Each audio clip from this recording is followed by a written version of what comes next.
नमस्कार दोस्तों, स्वागत है एक बार फिर आपका इस चैनल में। आज हम इस वीडियो में समझने वाले हैं कि बिजली के नंगे खुले तारों पर बैठे पक्षियों को बिजली का झटका क्यों नहीं लगता। दोस्तों, हम सभी को कभी न कभी गलती से बिजली से चलने वाले उपकरण से करंट का हल्का सा झटका तो ज़रूर लगा होगा। वो चाहे टीवी का प्लग लगाते समय हुआ हो, या फिर ठंडी के दिनों में पानी को गर्म करते लगा हो, या फिर कभी कभी कपड़े को प्रेस करते समय कहीं से खुले तार के संपर्क में आने से जोर का झटका जरूर लगा होगा।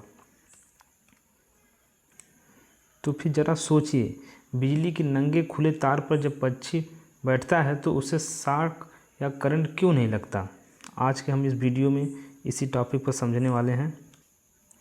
हमने हमेशा अपने घरों या रास्तों में अपने आसपास देखा होगा कि बिजली के खुले तार हमेशा 3 होते हैं, जिसे हम आर फेस, वाई फेस तथा बी फेस के नाम से जानते हैं। और कहीं कहीं आपने 2 फेस भी देखा होगा, जिसे हम पहले को फेस तथा दूसरे को न्यूट्रल से जानते हैं। तो सवाल ये है कि इन्हीं किसी फेस पर बैठे हुए पंछी को करंट का झटका क्यों नहीं लगता। इसे समझने से पहले हम करंट के बहने के कुछ नियम को समझ लेते हैं। पहला समझते हैं, एक कोई सर्किट है, इसमें तभी करंट फ्लो होगा जब सर्किट पूरी कंप्लीट हो। परिपथ सर्किट क्या हमारा पूरा कंप्लीट हो। जैसे कि बैटरी सोर्स है, बैटरी सोर्स के दोनों टर्मिनल से कोई लोड जुड़ा हुआ। जब लोड जुड़ता है तो देखिए अब कहीं से खुला नहीं है, बैटरी है, रजिस्टर, इसके दोनों टर्मिनल भी बैटरी के दोनों टर्मिनल से जुड़े हुए हैं।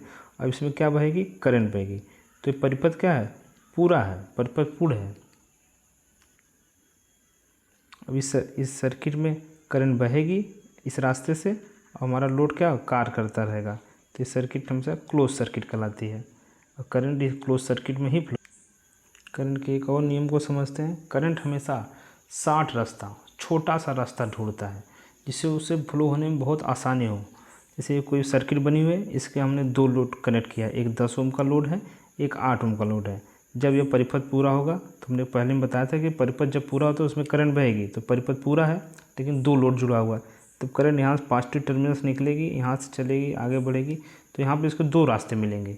एक 10 ओम के लिए, एक पहला होगा जो 10 ओम से होता हुआ वापस जाए, एक दूसरा रास्ता होगा जो 8 ओम से होता हुआ वापस जाए।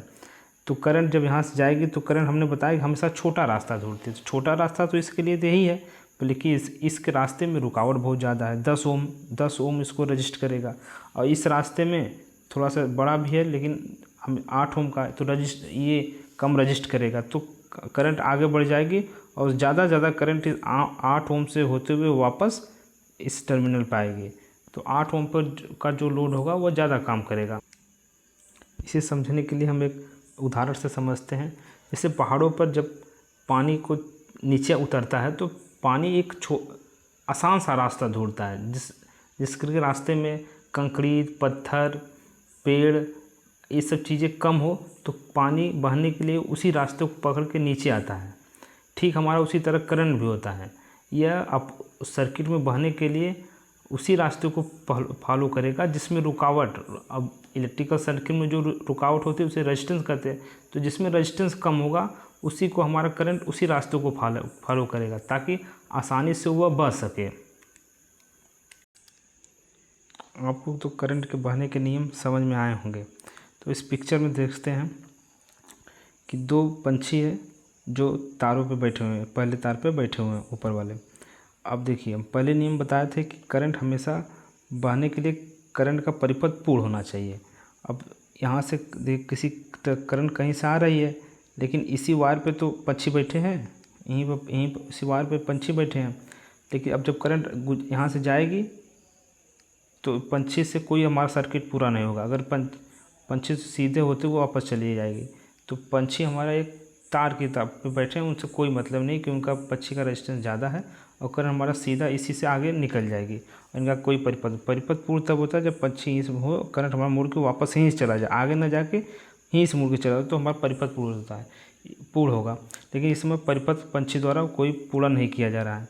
और दूसरी चीज़, और जब हम बताए थे करंट हमेशा 60 रास्ता ढूंढती है, छोटी रास्ते।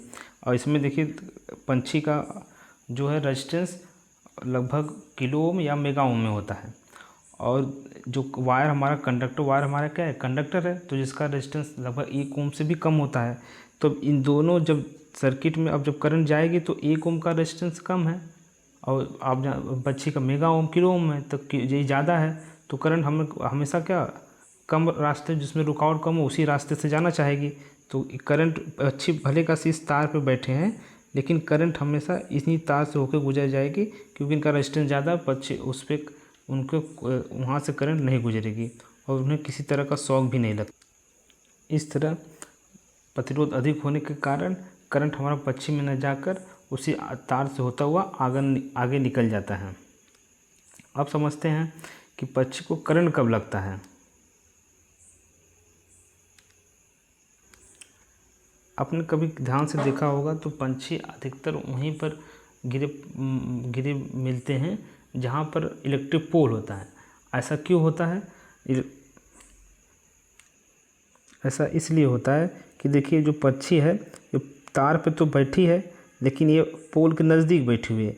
तो जैसे ही पक्षी अपने कोई एक्टिविटी करती है या तो कोई उसका बॉडी का एक पार्ट इस खंभे से टच कर जाता है और हमारा जो करंट इस तार से होकर जा रहा था, अब उसकी सर्किट इस पक्षी से होकर इस खंभे से होता हुआ अर्थ हो जाएगा। इस तरह हमारा क्या सर्किट पूरा हो जाता है। जब सर्किट पूरा हो जाता है उसमें करंट गुजर जाएगी, तो मतलब चिड़िया में कुछ करंट गुजर गई, उससे शॉक लग जाता है। और कभी कभी यहाँ से जो चिड़िया बैठी है खुले तार हो गए और पोल से दूर भी होती है, तो अब यहाँ पर नीचे वाला तार कभी कभी तार और समीप होता है, तो जैसे ही पक्षी का और दूसरा पार्ट इस तार से टच होता है, तो अब भी देखिए ये करंट हम बताएं ना ऐसे 60 रास्ता दौड़ेगी। अब यहाँ से पंछी बैठी है, अभी करंट इसके रास्ते से होते हुए फिर वापस दौड़ जाती है, तो करंट इसमें फिर पक्षी के अंदर से होते हुए फिर वापस रिटर्न होने लगती है, तो पक्षी को शॉक लगता है। इस तरह पक्षी जब तार पे बैठे रहती है, उसका शरीर किसी अन्य तार से अन्य चीज़ से नहीं टच करता है, तो उसे करंट का झटका नहीं लगता, क्योंकि करंट का कोई रास्ता नहीं पूरा हो रहा है, तो इसलिए उसमें कोई करंट भी नहीं जाती। तो उम्मीद है आपको ये वीडियो, तो प्लीज़ चैनल को लाइक करिए, सब्सक्राइब करिए। मिलते हैं नेक्स्ट वीडियो में।